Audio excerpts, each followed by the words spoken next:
So one of the things somebody told me a long time ago, I had this old man, he says, the trick, I was like, he had 160 houses. He was flying his plane around wherever he wanted to go. And he now started a business, mud bogging. He was mud bogging, which is monster trucking in mud, like literally 8, 9, 10 feet of mud, and these monster trucks go through it.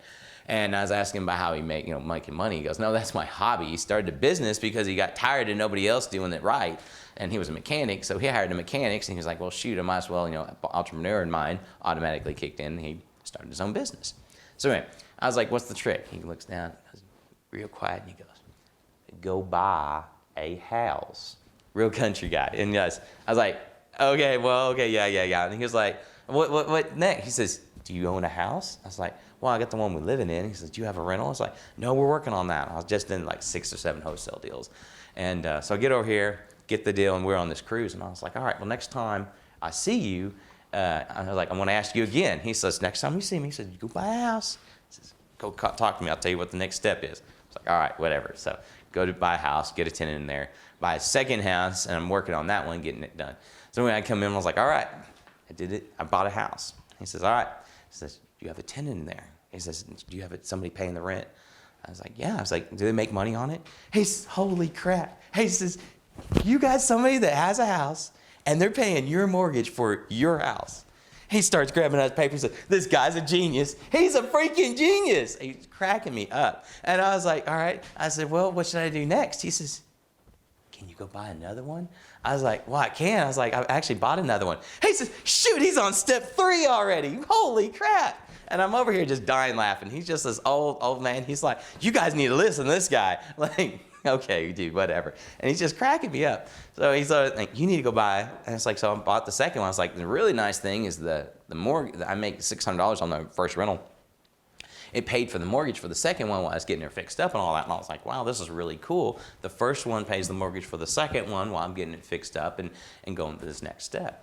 And I said, so what's the next one? He says, well, I was like, how should I go do it? He said, well, how'd you buy the last one? I was like, well, I put sweat equity into it. I didn't put out bandit signs. I did all the wholesaling tricks I could think of. I used private and hard money.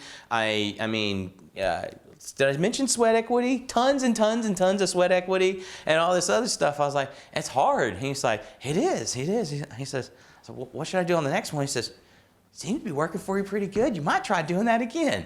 I was like, all right, dude, whatever. So I went out and kept buying houses. And every time I go back, and finally I just got to the deal, he's just going to keep telling me the same thing. Go buy another house. Just go buy another house. And the whole time struggled. Obviously, when I mentioned the sweat equity, we struggled and we really hustled trying to get it. Nearly went bankrupt 3 times. But then all of a sudden one day the market shifted and all my little $15,000 houses with 12% interest at 10 years had almost paid off and they had doubled and tripled in value. And so now I turn around overnight success, and now we can turn around and start buying houses and doing stuff because I listened to that old man and I went out and just bought a house. And he was like, his deal was this, if you can buy a house, find a tenant to pay for it, and you make $100, you're golden. Go buy another house. Just keep buying houses. And so anyway, that's been my deal for the last 8 years. Just buy as many houses as I can, cash flow them as much as I can. 2% is obviously best. But once you do that, then you can turn around and start doing deals like this, which are not the best deals. This one here is probably going to be, it's all sudden, I don't know, probably like a 1.5. And I imagine, unless the appraisal comes in really good, which I hope it does, and I plan on it coming in good, I'll still have $3,000 to $5,000 tied up in this thing. It'll take 1.5 to 2 years ROI before I get my money back, but then it's infinite.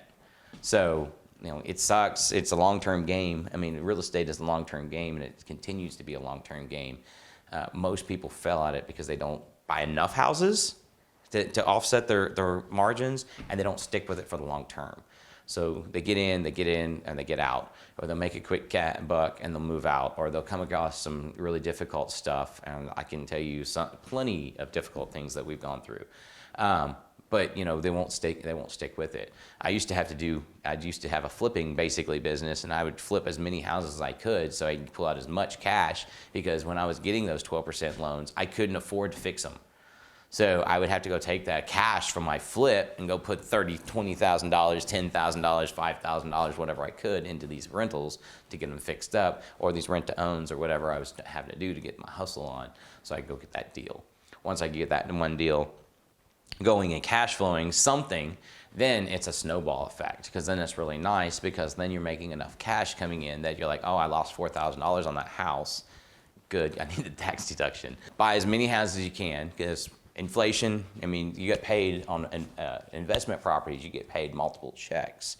So you get inflation, you get appreciation, depreciation, inflation, rent, cash flow, and tax deductions. So you actually get almost 7 checks every single month. And the problem is you only get to see one of those checks, paper-wise. You have to look at all the different checks that you're getting with your tax deductions and things like that. So, and all of those are unfortunately $25, $30, $45 a month or a year or whatever. So they're small numbers. But, you know, you throw 20 of those, 10 of those, 5 of those, it starts making a big difference. My wife and I, we don't pay, I'm almost getting her entire check tax-free now because of the tax deductions, because of the depreciation that we have on all these properties. So, but at first, you know, it was like $23 or $27, like, wow, that doesn't really matter. Or, you know, $200 or $300, and it was like, oh, okay, whatever. But now, it's like, you put those together, it's like, hey, that's a nice number, you know? So it's all about being that consistency, and a lot of people get out of the game just because they don't see all the checks. They don't pay attention to all the checks. And I mean, I just learned a new one the other day, which I guess there's actually another one. It's ROE, return on equity, which blew my mind. I never considered ROE. And so there's another formula right there that you actually get paid on that I never knew about it. So there's actually from 7 to 8 ways now that I can look at it getting paid on a rental property. Whereas fix and flips, you get 1 check. And it's also all capital gains. So you don't get those 8 checks every single month. So anyway, that's something you got to really consider when you're buying rental properties. It's easier to manage 10 than, it's the same amount of effort to manage 10 as it is 1. And it's really easy to manage, and once you get to 10, it's really easy to start managing 20 and 30. And once you get to that point, then you can start hiring people, and it gets really easy, because then you don't have to do really anything, because you have people that take care of it all. So it's all about that consistency and that scaling up and being, you know, consistent over time. You can be a multi-millionaire very easily just by buying 1 or 2 houses every 2 years. You know, every 2 years you buy a house. Every 3 years you buy a new house. You know, I knew a guy at Home Depot. I remember when I first started, I was a little cocky, and I was talking to this guy. I was like, I own some rental properties, you know, and he was like, so do I. I was like, how many? I think I had 1 or 2, and he was like, I own 11. I'm like, he's making my keys at Home Depot. And I'm like, how'd you do that? And I was telling him about what we were doing. He's like, it sounds a little complicated for me. He's like, I just bought a house. Once again, go buy a house. You buy a house, fix it up, refi it, pull that cash, sit it in the bank, wait a year, go find him another fixer-up in the same neighborhood. He could literally go see all his houses one day this way, one day that way, and he would go take that cash, put it in the bank, and then a year and a half later, he'd go get enough FHA mortgage on that next house, buy it over the next 2 years, fix it up, get another refi, and then he'd go take that money and go buy the next one. And then he did that over the last 20 years. There's 11 houses over 20 years that he's been able to do. And the other day he says, he said, well, you know what's really cool? That first house is about to get paid off. He goes, I'm just going to start snowballing it to the next one. He goes, I think this is really cool. He goes, and they're starting to make money. He never planned on making money with these houses. Like he raised rents, started making money. He says, now he don't have to wait 2 years to do the refi on the next one. Now he's buying houses every year because he's making enough money on those 11 houses. So I didn't see him much longer after that. So I imagine he finally figured out that he made enough money, he didn't have to work anymore. But he had those 11 houses paying him $200-300 a month. He realized he's making $30,000 a year in profit. So he's taking that $30,000 and putting it as a down payment for the next property. And so instead of having to go buy it, refi it, and go through all that process. So just go buy a house, you know. Just go buy a house. That's all I got to say for you.